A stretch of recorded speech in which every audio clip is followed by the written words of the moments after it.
আজকে আমরা নবম শ্রেণীর তৃতীয় পর্যায়ক্রমিক মূল্যায়ন 2025 সালের বাংলা বিষয়ের একটি প্রশ্নপত্র সম্পর্কে আলোচনা করব এবং এই প্রশ্নপত্রের শর্ট প্রশ্নের উত্তরগুলো আমরা এই ভিডিও থেকে দেখে নেব। তো চলো আমরা ক্লাস 9-এর থার্ড ইউনিট টেস্ট 2025 বেঙ্গলি সাবজেক্টের এই কোশ্চেন পেপার এবং তার উত্তরগুলো দেখে নিই। তো এখানে তোমরা দেখতে পাচ্ছ তোমাদের ফাইনাল পরীক্ষার একটি কোশ্চেন পেপার ক্লাস 9-এর থার্ড ইউনিট টেস্টের বাংলা বিষয়ের একটি কোশ্চেন পেপার। তো এই কোশ্চেন পেপারটির প্রশ্ন এবং তার উত্তরগুলো চলো আমরা এখন পরপর দেখে নেব। ঠিক আছে, দেখো এখানে প্রথমে কি রয়েছে, 1 নম্বর থেকে বলা হচ্ছে সঠিক উত্তরটি বেছে নিয়ে লেখো 1 × 18 = 18। একের 1 নম্বর থেকে বলা হচ্ছে অম্বিকা মঙ্গল গান কবি কঙ্কন। কবি কঙ্কন হলো ভনিতা প্রকৃত নাম, উপাধি না ছদ্মনাম। তো কবি কঙ্কন এটা হচ্ছে উপাধি। ঠিক আছে, অপশন গ এটা সঠিক উত্তর হবে। একের 2 নম্বর হচ্ছে কুন্দ ফুলের হাসি হারায় না বাগান থেকে, মাঠ থেকে, ঘর থেকে না মন থেকে। তো এখানে সঠিক উত্তর হবে বাগান থেকে, অপশন কয়েকটা। এরপর একের 3 নম্বর চন্দ্রনাথ চিঠি দিয়ে প্রিয় বরেসু কেটে কি লিখেছিল? প্রিয় তমাসু প্রীতি ভাজনেসু প্রিয় চরণেসু কল্যাণ বরেসু। সঠিক উত্তর হবে প্রীতি ভাজনেসু, অপশন কয়েকটা। ঠিক আছে, প্রিয় বরেসু কেটে দিয়ে সে লিখেছিল প্রীতি ভাজনেসু। একের 4 নম্বর হচ্ছে নিরুদ্দেশ হবার সময় শোভনের বয়স ছিল 10-11 বছর, 12-13 বছর, 13-14 বছর, 16-17 বছর। তো নিরুদ্দেশ হবার সময় শোভনের বয়স ছিল কত? 16-17 বছর। নেক্সট হচ্ছে মিস ম্যাকলাউডের জীবনাবসান হয় 1948 খ্রিস্টাব্দে, 1949 খ্রিস্টাব্দে, 1950 খ্রিস্টাব্দে, 1951 খ্রিস্টাব্দে। তো মিস ম্যাকলাউডের জীবনাবসান হয় অর্থাৎ মারা যান 1949 খ্রিস্টাব্দে। এরপর সে জুলুম হইতে রক্ষা পাইলাম। জুলুমটি হলো শীতের কাপড়, গরমের জ্বালা, বৃষ্টির দাপট না কুয়াশার অন্ধকার। সঠিক উত্তর হবে জুলুমটি হচ্ছে গরমের জ্বালা। এরপর হচ্ছে এটা তুমি ঠিকই বলেছো উক্তিটির বক্তা কে? ধীবর, চালক, জানুক না সূচক। তো এই উক্তিটির বক্তা হচ্ছে কে? জানুক। প্রফেসর শঙ্কুর জন্মদিন 16 মার্চ, 16 মে, 16 জুলাই, 16 জুন। প্রফেসর শঙ্কুর জন্মদিন হচ্ছে 16 জুন। এরপর দেখো ডাক্তারকে জার্মান ভাষায় বলা হয় কেলটন, আর্টাস্ট, ডয়েচ না ডুমে। সঠিক উত্তরটি লিখবে অপশন খ আর্টাস্ট। নেক্সট হচ্ছে স্টাইনারের বডি থেকে শঙ্কুকে তুলে নিয়ে গিয়েছিল ব্ল্যাক সার্টরা, ব্ল্যাক অ্যান্টরা, হচ্ছে ব্ল্যাক উইডোরা না গেস্টাপোরা। এখানে লিখবে ব্ল্যাক সার্টরা।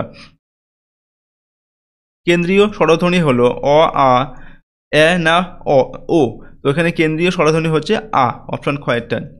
পরবর্তী প্রশ্ন, দুলোক শব্দটির সন্ধি বিচ্ছেদ হলো দুহ যোগ লোক, দ্বীপ যোগ লোক, দ্বীপ যোগ লোক, দ্বীপ যোগ লোক আর দুযোগ লোক। সঠিক উত্তরটি হচ্ছে অপশন খ একটা হবে দ্বীপ যোগ লোক, দুলোক। পরের প্রশ্ন হচ্ছে সেই আংটি পেল এক ধীবর। ধীবর কোন শ্রেণীর বিশেষ্য? গুণবাচক বিশেষ্য, জাতিবাচক বিশেষ্য, ক্রিয়াবাচক বিশেষ্য, সমষ্টিবাচক বিশেষ্য। তো ধীবর হচ্ছে জাতিবাচক বিশেষ্য, একটা জাতিকে বোঝায় ধীবর। এরপর হচ্ছে যৌগিক ধাতুর উদাহরণ হলো বসে পড়, তারপর করতে থাক, খেয়ে ফেল, পূর্বোক্ত সব করে। তো যৌগিক ধাতুর উদাহরণ হচ্ছে এখানে অপশন ঘয়টা সঠিক উত্তর হবে পূর্বোক্ত সব করে। এই সবগুলো হচ্ছে যৌগিক ধাতুর উদাহরণ। আমার কত কাজ পড়ে আছে। আমার পদটি হলো আত্মবাচক সর্বনাম, ব্যক্তিবাচক সর্বনাম, পারস্পরিক সর্বনাম, সাকল্যবাচক সর্বনাম। তো এখানে আমার এটা হচ্ছে একটি ব্যক্তিবাচক সর্বনাম। রোদ্দুর হলো তৎসম শব্দ, অর্ধ তৎসম শব্দ, তদ্ভব শব্দ না আগন্তুক শব্দ? তো রোদ্দুর এটা হচ্ছে তদ্ভব শব্দ। আমি নবম শ্রেণীতে পড়ি, এখানে নবম শব্দটি হচ্ছে সংখ্যাবাচক, পরিমাণবাচক, পূরণবাচক, অবস্থাবাচক। তো নবম হচ্ছে একটি পূরণবাচক শব্দ। এরপর বৈমাত্রীয় শব্দের প্রকৃতি প্রত্যয় হলো বিমাতা, ত্রয়, বৈমাত্র, ত্রয়, বৈমাত্র যোগ ত্রয়। এখানে রয়েছে বিমাতা যোগ ত্রয়, তারপর রয়েছে বিমাত্র যোগ ত্রয়, আর হচ্ছে কোনোটি নয়। তো বৈমাত্রীয় এই শব্দের প্রকৃতি প্রত্যয় হবে বিমাতা যোগ ত্রয়। এরপর 2 নম্বর দাগে কম বেশি 15টি শব্দের নিচের প্রশ্নগুলির উত্তর এখানে দিতে বলা হচ্ছে। প্রশ্নের মান 1 নম্বর করে 1 × 18 = 18। 2-1 দাগে এ লজ্জা আমি কোথায় রাখবো? কোন লজ্জা অর্থাৎ কোন লজ্জার কথা এখানে বলা হয়েছে? উত্তর লিখবে বাল্য স্মৃতি বিক্রি করার লজ্জার কথা বলা হয়েছে। পরের দিন ভয়ানক কাণ্ড, ভয়ানক কাণ্ডটি কি? ভয়ানক কাণ্ডটি হলো মায়ের অভুক্ত থাকা অর্থাৎ না খেয়ে থাকা বা উপোস করে থাকা। তিনি ধন্য, কে কাকে ধন্য বলে শ্রদ্ধা প্রদর্শন করেছেন? বেগম রোকেয়া ঈশ্বরকে ধন্য বলে শ্রদ্ধা প্রদর্শন করেছেন। নেভেনাতার যন্ত্রণা, কোন যন্ত্রণার কথা এখানে বলা হয়েছে? দরিদ্রের যন্ত্রণার কথা এখানে বলা হয়েছে, দারিদ্রের যন্ত্রণার কথা বলা হয়েছে। ঠিক আছে, এত ভালো এত স্নেহময়ী তিনি, কার সম্পর্কে কার এই উক্তি? Mrs severe. ঠিক আছে, মিসেস সেভিয়ারের সম্পর্কে স্বামীজির এই উক্তি। বীর হনুমান কার আদেশ পান? তো বীর হনুমান চণ্ডীর আদেশ পান। এমনটা আমার মনে হয় না। কার কি মনে না হওয়ার কথা এখানে বলা হয়েছে? তো দামি রত্ন বসানো বলে যে আংটিটা রাজার কাছে মূল্যবান, সেটা রাজশালকের মনে হয় না। নেক্সট হচ্ছে, এটা কি কোনো ভারতীয় ভেলকি? কে কেন এ কথা বলেছিলেন? তো অসুস্থ স্যান্ডার্সকে যখন প্রফেসর শঙ্কুর আবিষ্কৃত মিরাকিউরাল দেওয়া হয়, তখন তা দ্রুত কাজ করায় স্যান্ডার্স অবাক হয়ে এই কথা বলেছিলেন। নেক্সট হচ্ছে 2 নম্বর, অ্যানাইহিলিন পিস্তলের বিশেষত্ব কি? তো শত্রুকে নিশ্চিহ্ন করে এই পিস্তল। নেক্সট, প্রফেসর শঙ্কুর বাবা কি ছিলেন? উত্তর লিখবে চিকিৎসক ছিলেন। অপিনিহিতি কাকে বলে? উদাহরণ দাও। শব্দের মধ্যে ইকার বা হ্রস্বকার থাকলে তা ব্যঞ্জনের আগে উচ্চারণের রীতিকে অপিনিহিতি বলে। উদাহরণ হচ্ছে কোরিয়া থেকে কইরা। এরপর হচ্ছে শব্দ ও পদের মধ্যে পার্থক্য কি? তো অর্থযুক্ত ধ্বনি শব্দ কিন্তু বিভক্তিযুক্ত শব্দ পদ। ঠিক আছে। এরপর দেখো, অব্যয়জাত বিশেষণের উদাহরণ দাও। উত্তর লিখবে একটু পরে যাব। পরের প্রশ্ন, তদ্ভব শব্দ কাকে বলে? তো সংস্কৃত থেকে যা জাত, অর্থাৎ সংস্কৃত মূল থেকে প্রাকৃতের মধ্য দিয়ে পরিবর্তিত হয়ে যে শব্দ বাংলায় এসেছে তাকে তদ্ভব শব্দ বলে। উপসর্গ ও অনুসর্গের একটি পার্থক্য লেখন। উপসর্গ শব্দের আগে বসে, কিন্তু অনুসর্গ বিশেষ্য ও সর্বনামের পরে বসে। এরপর হচ্ছে, লেখাপড়া শেখাই সেই রাস্তা রেখাঙ্কিত পদটি কি জাতীয় বিশেষ্য? এটা হচ্ছে ক্রিয়াবাচক বিশেষ্য। পরের প্রশ্ন, সাপেক্ষ সর্বনামের একটি উদাহরণ দাও। যাহা 52 তাহাই 53। ঠিক আছে। এরপর হচ্ছে, জিজ্ঞাসা শব্দটির প্রকৃতি প্রত্যয় নির্ণয় করো। উত্তর লিখবে জ্ঞা যোগ সন যোগ অযোগ আ, জিজ্ঞাসা। এরপরের প্রশ্ন 3 নম্বর দেখে, কম বেশি 60 শব্দে যে কোনো একটির উত্তর লিখতে হবে এখান থেকে। প্রশ্নের মান 3 নম্বর। দেখো 3-এর 1-এ রয়েছে, ফুরায়নাতার যাওয়া এবং ফুরায়নাতার আসা, কবির এরূপ উক্তির কারণ কি? এরপর হচ্ছে, এরই মাঝে বাংলার প্রাণ, কবি যে প্রেক্ষিতে একথা বলেছেন তার স্বরূপ উল্লেখ করো। 4 নম্বর দেখে হচ্ছে, কম বেশি 60 শব্দ উত্তর লিখতে হবে এখান থেকেও। প্রশ্নের মান হচ্ছে 3 নম্বর দেওয়া আছে, একটির উত্তর লিখতে হবে। এ অশান্তির চেয়ে বনবাস ভালো উক্তিটি কার? কোন অশান্তির কথা বলা হয়েছে? তো প্রথমে তোমাদের যে দুটি প্রশ্ন রয়েছে এগুলো কবিতা থেকে দেওয়া ছিল। এরপর হচ্ছে তোমাদের গল্প থেকে প্রশ্ন দেওয়া হচ্ছে। দেখো 4-এর 2 নম্বর হচ্ছে, গুরু দক্ষিণের যুগ আর নেই, মন্তব্যটি ব্যাখ্যা করো। দুটির মধ্যে একটির উত্তর করতে হবে। এগুলো তোমাদের গল্প থেকে দেওয়া হয়েছে প্রশ্ন। তারপর 5 নম্বর দেখা হচ্ছে, কম বেশি 60 শব্দের যে কোনো একটির উত্তর লিখতে হবে। প্রশ্নের মান 3 নম্বর। এখানে দেওয়া আছে, এই আমার প্রতিজ্ঞা, বক্তাকে, বক্তার প্রতিজ্ঞাটি কী ছিল? এখন সে সাধ পূর্ণ হইল, সাধটি কি, তা কিভাবে পূর্ণ হয়েছিল? এগুলো তোমাদের প্রবন্ধ থেকে দেওয়া হয়েছে প্রশ্নগুলো।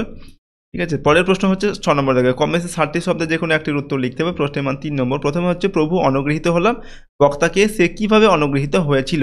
এটা তোমাদের নাটক থেকে দেওয়া হচ্ছে প্রশ্ন। 2 নম্বর হচ্ছে, নিজের বৃত্তি বা পেশা সম্পর্কে ধীবর বৃত্তান্ত নাট্যাংশের ধীবরটির ধারণা কেমন ছিল? দুটোর মধ্যে এখান থেকেও একটির উত্তর লিখতে হবে। 7 নম্বর দেখে, কম বেশি 60 শব্দে যে কোনো একটির উত্তর করতে হবে এখান থেকে। প্রশ্নের মান 3 নম্বর। তো প্রথমে রয়েছে, সেদিনই রাত্রে বাবা আমাকে একটা আশ্চর্য ঘটনা বলেন। আশ্চর্য ঘটনাটি কি? এরপর, এত অল্প সময়ে আমার অভিযান সফল হবে সেটা ভাবতে পারিনি। বক্তা কোন অভিযানের কথা বলেছেন? এখান থেকে দুটির মধ্যে একটি প্রশ্নের উত্তর লিখতে হবে। 8 নম্বর থেকে, কম বেশি 150টি শব্দে যে কোনো একটির উত্তর লিখতে হবে। প্রশ্নের মান 5 নম্বর। রবীন্দ্রনাথ ঠাকুরের খেয়া কবিতার অন্তর্নিহিত ভাব সত্যটি আলোচনা করুন। এরপর 8-এর 2 নম্বর হচ্ছে, আকাশের 7টি তারা কবিতা অবলম্বনে কবি জীবনানন্দ দাশের প্রকৃতি প্রীতির পরিচয় দাও। দুটির মধ্যে একটির প্রশ্নের উত্তর লিখতে হবে। পরের প্রশ্ন 9 নম্বর থেকে, কম বেশি 150 শব্দে এখান থেকেও একটির প্রশ্নের উত্তর লিখতে হবে। প্রশ্নের মান 5 নম্বর। যে বিজ্ঞাপন নয়, সম্পূর্ণ একটি ইতিহাস, বক্তাকে বিজ্ঞাপনগুলিকে ইতিহাস বলার পেছনে বক্তার কোন যুক্তি কাজ করেছে তা বিবৃত করুন। 9-এর 2 নম্বর হচ্ছে, তাহারা দরিদ্র কিন্তু লোভী নহে, উদ্ধৃতিটির আলোকে রাধারানী চরিত্র বিচার করুন। এরপর 10 নম্বর থেকে, কম বেশি 150 শব্দে এখান থেকেও একটি প্রশ্নের উত্তর লিখতে হবে। প্রশ্নের মান 5 নম্বর। কিন্তু বিঘ্নও আছে বহু, কাকে উদ্দেশ্য করে এই উক্তি? বক্তা কোন কোন বিঘ্নর আশঙ্কা করেছিলেন? এরপরে, হিমালয় দর্শন গদ্যাংশে লেখিকা বেগম রোকেয়া যে প্রাকৃতিক শোভার বর্ণনা দিয়েছেন তা লেখুন। পরের প্রশ্ন দেখো, 11 নম্বর দেখে, কম বেশি 150 শব্দে এখান থেকেও একটির উত্তর লিখতে হবে। প্রশ্নের মান 5 নম্বর। এখন মারতে হয় মারুন, ছেড়ে দিতে হয় ছেড়ে দিন, বক্তাকে এই উক্তির আলোকে বক্তার চরিত্র আলোচনা করো। ওকে, অর্থাৎ এখানে যে ধীবর বৃত্তান্ত নাটকের তোমাদের যে ধীবরের চরিত্রটা কিন্তু এখানে আলোচনা করতে হবে। এরপর 11-2 নম্বর দেখে প্রশ্ন, এখন থেকে তুমি আমার একজন বিশিষ্ট বন্ধু হলেন, কারা পরস্পরের বন্ধু হয়েছে, এমন বন্ধুত্বের কারণ কি? ঠিক আছে। এখানে রাজশালক আর ধীবর যে দুজন নাটকের শেষে দুজন পরস্পরের বন্ধু হয়ে গিয়েছিল, তো কীভাবে তারা পরস্পরের বন্ধু হয়েছিল সেটা এখানে লিখতে হবে। এরপর হচ্ছে 12 নম্বর দাগে কম বেশি 150টি শব্দে যে কোনো একটি প্রশ্নের উত্তর দাও। প্রশ্নের মান 5 নম্বর করে। 5 নম্বর দেওয়া আছে দুশ্চিন্তায় রাত্রে আমার ঘুম হচ্ছে না। কার ঘুম হচ্ছে না? তার ঘুম না হওয়ার কারণ কি? আর আমার মন থেকে সব অন্ধকার দূর হয়ে গেল। কার মন থেকে কিভাবে সব অন্ধকার দূর হয়ে গিয়েছিল? এখানে দুটি প্রশ্ন দেওয়া আছে, একটির উত্তর করতে হবে। এরপর 13 নম্বর দাগে কম বেশি 125টি শব্দে যে কোনো একটা প্রশ্ন উত্তর লিখতে হবে। প্রশ্নের মান 4 নম্বর। দেখো প্রথমে রয়েছে 13-র 1 নম্বর দাগে ভাব সম্প্রসারণ করো। জীবে প্রেম করে যেইজন সেইজন সেবিছে ঈশ্বর, এটার ভাব সম্প্রসারণ করে লিখতে হবে। আর 13-2 নম্বর হচ্ছে নিচের সূত্র অবলম্বন করে একটা গল্প লিখতে হবে, গল্প রচনা করতে হবে। দেখো সূত্র কি দেওয়া আছে, কোনো একজন সমবিমুখ যুবক অপরিচিত বিদ্যাসাগরকে কুলি মনে করেন, তাকে দিয়ে মোট বহন করান, পরে তার প্রকৃত পরিচয় জেনে লজ্জা অনুশোচনা শেষে শিক্ষালাভ। এটা থেকে একটা গল্প লিখতে হবে, ঠিক আছে। এরপর 14 নম্বর জায়গায় কম বেশি 300টি শব্দের মধ্যে যে কোনো একটি প্রবন্ধ তোমাদের লিখতে হবে। প্রশ্নের মান 10 নম্বর দেওয়া আছে। তো প্রথমে রয়েছে বাংলার উৎসব, এরপর হচ্ছে একটি বইমেলার একটি কলমের আত্মকথা, নেক্সট বন ও বন্য প্রাণী সংরক্ষণ, আর রয়েছে আধুনিক জীবনে বিজ্ঞান বনাম কুসংস্কার। এখান থেকে যে কোনো একটির বিষয়ে তোমাদের একটি প্রবন্ধ রচনা লিখতে হবে 300টি শব্দের মধ্যে। প্রশ্নের মান 10 নম্বর, ঠিক আছে। তো এই দেখো তোমাদের ক্লাস 9-এ থার্ড ইউনিট টেস্ট 2025 সালের বাংলা বিষয়ের একটি কোশ্চেন পেপার সম্পর্কে আলোচনা করা হলো। প্রশ্নপত্রের মধ্যে যে প্রশ্নগুলো রয়েছে অবশ্যই তোমরা ভালোভাবে প্র্যাকটিস করো। এর মধ্যে থেকে ম্যাক্সিমাম প্রশ্ন তোমরা কিন্তু পরীক্ষায় কমন পাবে, ওকে। আর যদি আমাদের চ্যানেল নতুন হয় চ্যানেলটিকে সাবস্ক্রাইব করবে। আজকের ভিডিওটিকে আমরা এখানেই শেষ করছি। সম্পূর্ণ ভিডিওটি দেখার জন্য অসংখ্য ধন্যবাদ।